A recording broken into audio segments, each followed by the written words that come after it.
Are blue belts or any belt really today better or worse than belts were 20 years ago? And the answer is people are better now than they've ever been before. But I want you to think of it from this perspective, if you could get the essence of the message. When I came up 30 years ago, 20 something years ago, and you had to grind it out and it was tough. And the instruction was a lot less than rolling and sparring. That's how it is.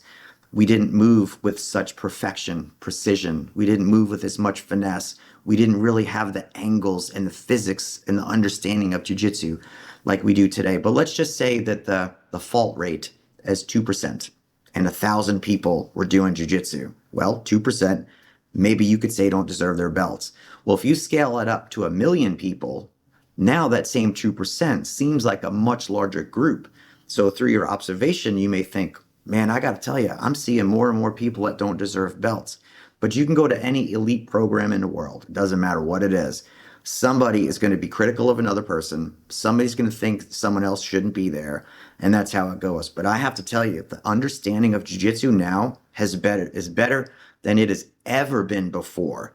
And so you can't take a blue belt from the future and compare them to a blue belt in the past, because everybody was doing the best they could at the time with what they had and what they understand.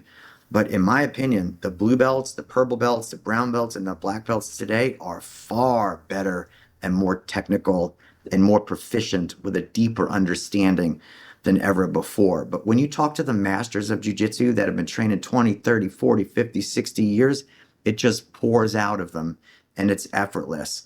But it's easy to look for the negatives. Really think about the positives in jiu-jitsu and even in yourself. How much better have people become at pretty much any endeavor? And over time, significantly better. So I hope this helps, maybe gives you a slightly different perspective.